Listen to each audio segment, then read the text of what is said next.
Es más, Daniel María ha llegado a la conclusión que para la península ibérica, con el aprovechamiento, digamos, eficiente de los productos, estos que digo, la bellota, la castaña, el ayuco, el piñón, se podría mantener una población de 100 millones de habitantes.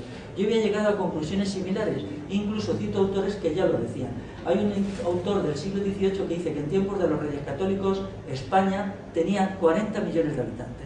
Esto, bueno, la historia académica se mofa, dice que esta gente está chalada, tal. Yo creo que es verdad. Y él, por su cuenta, ha llegado a las mismas conclusiones. Insisto en que nosotros no nos conocíamos, yo le he conocido ahora. Realmente cuando observas, por ejemplo, se ha publicado un estudio hace un par de años sobre la disminución del porcentaje de materia orgánica en los suelos.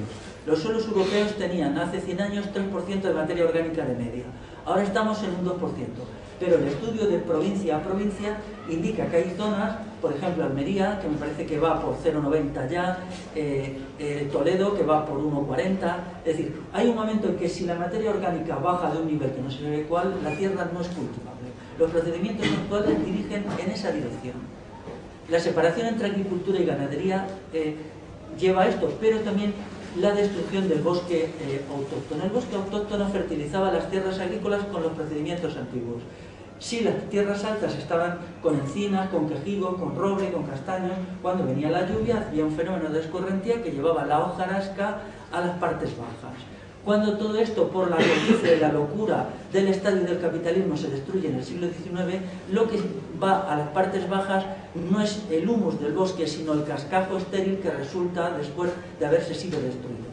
Entonces esto daña la fertilidad de los suelos agrícolas. Entonces, una reforestación a gran escala es lo necesario. Mi propuesta es que de los 20 millones de hectáreas cultivados hoy se eliminen 10 millones, si estos millones se reforesten. Entonces tendríamos que acudir a incluir la alimentación de frutos arbóreos. Yo no rechazo totalmente la alimentación de agrícola, dejo 10 millones para ella. Esto siempre ha sido así. Decía Daniel María que cuando se investigan yacimientos de hace 2000 años se encuentra en 2000, 3000 años mucho consumo de bellota, yuco y tal, pero también consumo de cebada, de centeno, de avena, y todo esto es lo lógico. Precisamente una de las aberraciones de la modernidad es haber destruido este equilibrio entre frutos recolectables y frutos cultivables para eliminar los frutos recolectables y dejar solo los frutos cultivables. Nuestra sociedad es desequilibrada en todo, en esto también. Tenemos que volver a recuperar este equilibrio. Esto no es fácil. Hoy día la tierra es un bien de producción y está considerada como capital. Tiene que usarse para conseguir el máximo de beneficio aquí y ahora. Por tanto, dedicar una tierra a sembrarla de encinas para recoger bellotas dentro de 15 años exigiría una colectivización del suelo, un retorno al sistema de comunales que había antiguamente.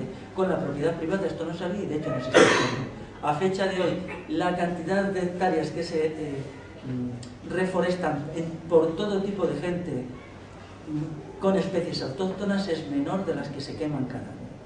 Luego, cuando se dan los datos, nos engañan porque se meten los cultivos arbóreos o cultivos forestales como son los del eucalipto, los del chopo, los del pino, que esto no es bosque ni nada de nada, más bien al contrario. Un bosque de eucaliptos es solo una pesadilla y una monstruosidad. Y los otros igual, ¿no? Pero sobre todo el de eucaliptos es el peor de todos. No permite la existencia de ningún tipo de vida, ni siquiera de insectos, porque todo este tipo de cosas son las que luego se presentan en las estadísticas como se han plantado tantas hectáreas. No nos digan eso. Entonces, volviendo a la cuestión de la sequía estival, el libro presenta el estudio de la sequía estival según la documentación de la época, prohibición de hacer fuego en el monte, que es lo que define el momento de la sequía estival, a finales del siglo XVIII. Cuando observamos cómo soy, nos damos cuenta que es imposible. El arbolado no puede soportar tantos meses de sequía.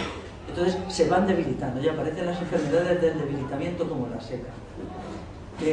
Necesitamos que llueva los veranos. Esto solo se puede hacer con arbolado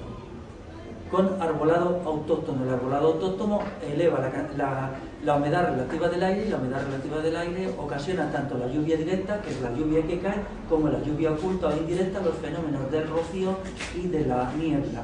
Antes había niebla algunos días de verano y caía un poquito de agua. Esto les permitía sobrevivir las tormentas de verano. Se observa que cada vez hay menos tormentas de verano, y no solamente llueve menos, sino que la lluvia se concentra en dos periodos, que es el periodo otoñal y el periodo primaveral. Si no llueve en verano, perderemos el bosque. De hecho, los datos que están dándose el arbolado son impresionantes. Por ejemplo, yo tengo aquí, hasta hace 20 años había el índice de defoliación se situaba en el 5% en los veranos, en las especies autóctonas. La salud de un árbol se mide por las hojas que pierden en los momentos de máximo calor. Ahora está en el 13%. Pero se ha llegado a algún año terrible en que se ha alcanzado el 25% de defoliación. Esto realmente no se puede mantener. La península ibérica, salvo la franja del norte-norte con clima atlántico, va hacia un semidesierto y hay muchas zonas que son realmente semidesérticas. Los llanos de Albacete es una, ciertas zonas de La Mancha, por ejemplo, es muy curioso y muy trágico lo que se ha hecho en las Bardenas en esta zona de Navarra, que hoy es un desierto terrible. Eso hace 100 años todavía era propiedad comunal de 21 pueblos y un monasterio, el monasterio de la Oliva.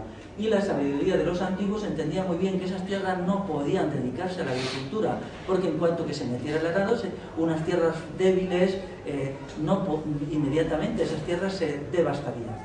Bueno, y se usaba para el ganado y también para hacer leña, para sacar madera y para hacer carbón de leña. Sin embargo, a partir de finales del siglo XIX, no sé exactamente cómo, porque no he encontrado documentación todavía, pero sí sé que se empieza a roturar. Al principio parece ser que hacia 1900 la roturación son solo unas 3.000 hectáreas roturadas. Hoy estamos ya en las 40.000 hectáreas en las Bardenas. Esto origina unos fenómenos de erosión tremendos que crean lo que hoy vemos, ¿no? Pero hay un segundo elemento más. En algunas partes se está poniendo las tierras en cultivo para regadío en horticultura. Pero allí llega ya un agua que está muy cargada de sales. Entonces, otra de las pesadillas actuales es la salinización a partir de los regadíos. Con el franquismo se nos dijo que los regadíos eran la solución al problema de la secular sequía. Esto es mentira. Todo regadío saliniza. Todo. Si las aguas son superficiales, salinizan mucho. Si las aguas son profundas, salinizan mucho. En algunos casos, como en Levante, la salinización de los naranjales está llegando al límite en el cual los naranjos no pueden ya aguantar el grado de salinización de la tierra. La única agua que no saliniza es el agua de la lluvia, porque cae pura, no totalmente pura, deja caer muchos productos tóxicos, pero sal no.